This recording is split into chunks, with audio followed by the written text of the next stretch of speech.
What's good, YouTube? It's your boy Jay. We are here with week 2 of the team builder for the IBA. We are going against the Milwaukee Meta Champs and Goki Gamer, or I should say coached by Goki Gamer. And we're going to run down his squad real quick before we forget, because it's important to introduce who we are playing first.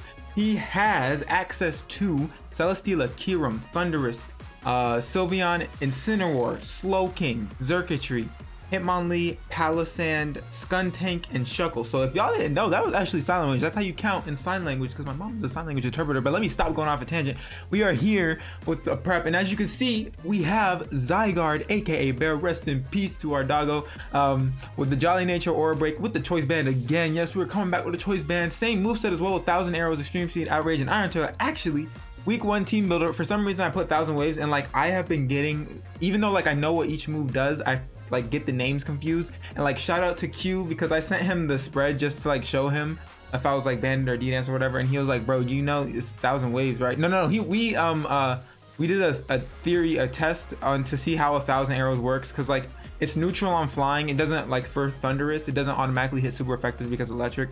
So because it's neutral, it like bounces out. It just pins Thunderous first, and then it's super effective the second time. But then we were experimenting. I ran 1,000 waves on my set, but I meant arrows, and I was like, bro, thank you, Q, because I would have been big pissed if I went into the match with 1,000 waves instead of 1,000 arrows. So shout out to the homie right there. But yeah, it's nothing special here. It's a simple spread. We're speed creeping. His fastest mount is Thunderous. And we don't even have to worry about like prankster shenanigans with Thunderous unless it's a Tailwind, but we don't have to worry about a T-Wave at all either. So we have 1,000 arrows, Extreme Speed, Outrage, and Iron Tail. I think I already said that. And then we also have Max Attack, like I said, speed creeping, and then the rest throwing in special defense because we can tank some hits. But yeah, that's gonna be the doggo leading the squad right quick. And then next up, we have a new mon that I'm excited to use. We have Volcanion, aka Stargate. Stargate, because like if y'all don't know that sci-fi show, like that's all it reminds me of. The back reminds me of the Stargate 100%. So if y'all know that, let me know down in the comments below, because I know, you know, let me see if I get the reference. With a bold nature, water absorb with heavy duty boots. And what Volcanion is here to do is kind of just here to be like a tank, but also hit super hard and whittle things down. So we have 252 HP. We have a bold nature, which ups our defense with 52 EVs in there, 84 in special attack, 4 speed F, and 116 speed. So Volcanion has a base speed of 70, and what we want to do is, I think the mon that we want to speed creep is a no speed invested Skuntank. So if he's not running any speed in his Skuntank, we easily speed creep it and deal big damage to it, if not kill it if it's in range. And we have Steam Eruption, Flamethrower, Defog, and Toxic. So Defog is in case his only hazard setters are Shuckle and Palisand. I feel like he brings Palisand this matchup. I'll explain a little bit in a minute. But Defog is just to get rid of rocks.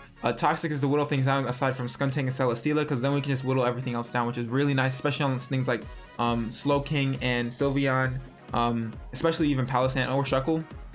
Steam Eruption hits his team really hard aside from Slowking, so he has no switching for it really. It just deals big damage. Flamethrower is for stab, but also to help with deal with Celesteela. And so the 52 in defense is to, in case you wanted to run like a max attack Adamant Celesteela with Earthquake. We are built to not be to a KO by a max attack. I believe it's not, yeah, it's a excuse me. We don't get 2-shot by EQ, so it's a 3 KO, and then we can easily 2-shot with Flamethrower, which is very nice, very nice, very nice. But yeah, that's Volcanion is here. Volcanion is now. Next up, we also have another member, which I'm very, very excited. I love this mon so much in draft. We have Mesprit, aka Morgiana. So for any of y'all Aladdin lovers out there, the Aladdin anime, as you know, Azelf is I've seen people name it Aladdin, and because it literally looks like Aladdin from Magi. I said Aladdin anime, I meant Magi. But Aladdin is the main character of Magi. And one of his companions is Morgiana, who happens to have like a pinkish reddish hair. So I named her Morgiana. We got Mesprit the Morgiana. We got Morgiana the Mesprit, I mean, with an Impish Nature Levitate with lefties, with 252 HP for attack investment. We got an Impish Nature, so of course our defense is boosted by our special attack falls with 100 in defense, 92 in speed F, and 60 in speed. So what these EVs allow me to do is, again, we want to speed creep Skuntank, and I just want to make sure that the stats are right for it. 108, yeah. So we want to speed creep a Skuntank. We're speed creeping a little bit more because all we needed, I think, was to hit, if I'm looking at, yeah, we needed to hit above 104, I think, or 105, something like that. I think it's above 104. I think that's what, actually, let me just pull it up right now since we're right here. So you guys are gonna see me do a little bit of calcing right now. On a no speed Skuntank, level 50 right quick. I believe it is 104 if I'm not mistaken. Yeah, 104. So we want to be, and we're speaking a little bit, so we have 108. And what this spread allows me to do, so shout out to Wes because he did some mocks with me, and then he brought knockoff Hitmonlee, which I totally blanked that Hitmonlee got knockoff, and I had switched in, and then knockoff even without my item was a 2-shot. So I was like, oh, that's not okay. So my EV spread was fine. I just kind of changed the natures, and then like I didn't need as much as I thought I did, so I spread it somewhere else. But now if we switch into a knockoff, we get our item knocked off, we don't die.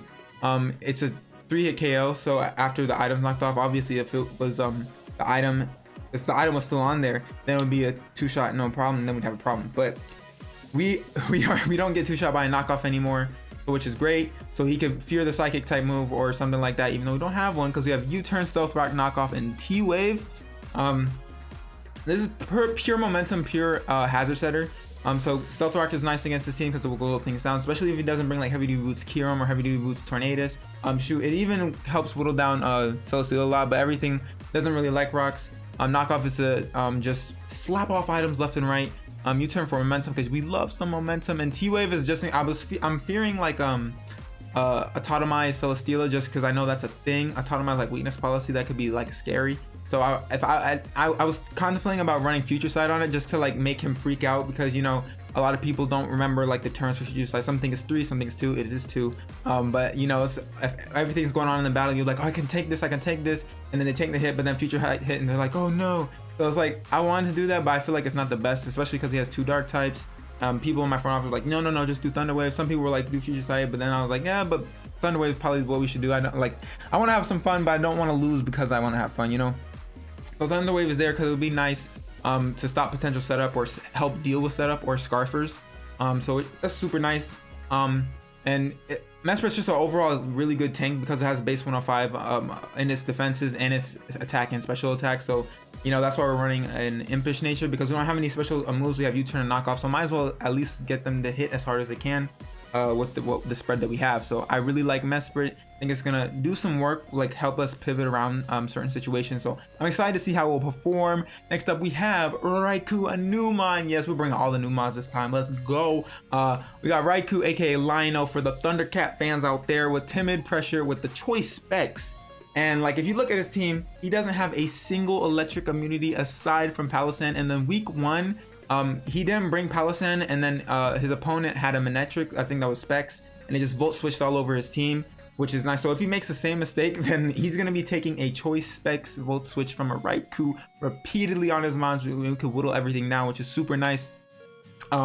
We are rocking out with a timid nature, like I said, so we boost our speed. We're speed creeping Thunderous because we literally we have a great speed tier against his team. His fastest thing is Thunderous, which I believe it touches 109 or 110 or something like that. I think it's an odd number. I think it's 109. No, it's 111. It was 111. So we were 1 off. Yeah, it's 111. So we're speed creeping Thunderous because it is his fastest mon. He has a relatively slow team, but he does have access to Trick Room and Slowking, so you never know.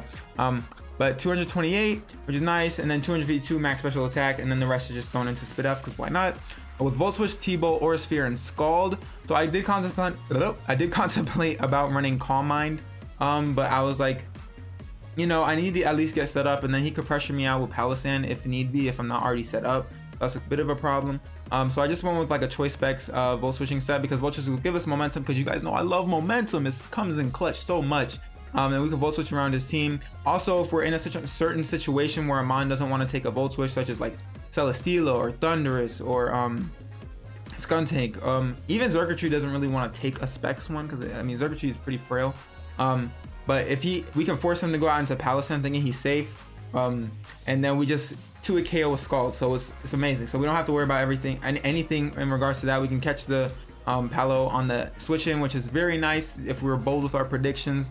Aura Sphere is simply because it's a move that hits, it's the only move that hits Kirim for super effective damage, and if not, I mean we could run Shadow Ball, but there's no point. Aura Sphere here helps deal with Incineroar, Kirim. It deals neutral damage to Skuntank if we're choiced into it. Also deals neutral damage to Shuckle. So it's not and deals neutral damage to Celesteela as well. So it's not bad at all. So I feel like Raikou could definitely put in the work. Definitely we can catch him off guard with Scald, which is nice. And so that is the explanation for Raikou. Next up we have Mamo. Yes, Mamo is coming back. And like I showed this spread to Q and Cahoots, and they were like, hey, Q was like, yo bro, is that the Chinese set? I was like, yo, shout out to Envy, because if y'all don't watch Envy, go look him up first. He's a great, phenomenal battler competitively and on the OU Smogon ladder and whatnot. And he had a Mamo in his WBE season that he always named Chinese set because his spreads on it were wild, and we got a wild set ourselves. We have Mamo Swine, aka Chinese set, with a careful nature, thick fat with assault vest. So what this Mamo is meant to do is to 1v1 a Kyurem that is Scarf or Specs, barring it's not like a D-Dance set or a physical Kyurem, because then that's kind of like a we don't have to throw away Mamo because Mamo is not useless, I would say, because we have if you want to run like special Thunderous, or helps deal with circuitry as well, helps deal with Skuntank, helps deal with Palossand, so it's not too bad, but definitely does lose some of its use. So we got 252 HP, 36 in attack, 4 in defense, 172 in Spadef, and 44 in speed. So it allows us to be 2-shot by a Focus Blast from a Kyurem or Thunderous, I believe. I think it's a 3-shot from a Kyurem, but I'm pretty sure. I think Thunderous has the higher attack stat. So Thunderous is 125, Kyurem is 1. Actually, I think we get 2-shot by either or, if I'm not mistaken. As long as it's not like Life Orb or something. Because I feel like he won't be Life Orb. I think he has to run Boots or like a Scarf or something like that. So it allows us to be 2-shot. So if we're in on it before it hits us, we can pressure it out or just kill it, which is nice because that's why we have Icicle Crash and Superpower to deal super effective damage to Kyurem or Thunderous. Then we have EQ for stab, and then knock off to knock off any pesky items like Scarfs or whatnot, which is super nice. And so it's really nice. So the speed is, again, to speed creep Skuntank just in case he's not running any speed in it. Attack, I just threw it in there because we had all these EVs. I'm not really going to put it in defense. We might as well put it in attack to hit a little bit harder. So that is the Chinese set for Mamo this week. I hope it puts in work. I really do. And next up we have Tornadus. Last but not least, for sure. I was just making sure that this was the last one, because I would have sucked if there was another slide. But we have Tornadus, aka Shun, with timid nature, regenerator, and with heavy duty boots. So this week I was like, yo, honestly, Tornadus can just exert offensive pressure for we don't really need it to be a momentum mon this week. I felt like we could be purely offensive. So we're rocking out with a timid nature, as I said, boosting our speed and minimizing our attack, but we have 180 because all we have to do is speed creep Thunderous, and then we're running max special attack, and then I threw the rest in Spadef with some in defense and HP, so we didn't waste any EVs, because you know every EV is important, remember that. But we have Nasty Plot, Heat Wave, Icy Wind, and Hurricane. So basically, once I get a Nasty Plot up, Hurricane can either OHKO or 2-shot everything easily. Icy Wind is specifically for Thunderous and or Palossand, even though I think Hurricane is better because it has higher base power and it's stab. But for Thunderous specifically, he might think, oh, we outspeed, we can easily just outspeed and we could take a Hurricane and then we die. I mean, and take a Hurricane and then kill Tornadus, and it's no big problem. So I have Icy Wind here just to hit super effective damage on the Thunderous. So if it's not heavy duty boots, After Rocks is a guaranteed OHKO, but if it is heavy duty boots, it's a 25% chance to OHKO, and we will outspeed either way unless he's running like Prinks or T-Wave. But either way, it's very nice damage, and we lower the speed stat as well, so that way we can come in with something else in case he I don't know, because we always speed Raikou anyway, so it'll be a revenge kill either way. So it's nothing to worry about. Heat Wave is for Celesteela because we could not hit that thing at all if we didn't bring it. It also does like neutral damage to everything else aside from like Slowking and Incineroar. So it's not bad at all. So I feel like offensive Tornadus is the way to go this week. But that is the team, you guys. Let me know down below what you guys think of the spreads, what you think of the mons we're bringing, what you think of the matchup. The website is linked in the description down below. I do believe, I'll have to check if I remember, but I do think the website is down below as well as the other coaches' links. But I'm excited to get into this one. Hopefully we can leave the matchup 2-0. Very nice, you know, trying to go undefeated again, hopefully. I mean, it doesn't matter if we go undefeated, but it's nice. It's nice. What can we say? What can I say? But without further ado, I am your boy Jay. I'm gonna get about your hair, and I'll catch y'all next time. Bye.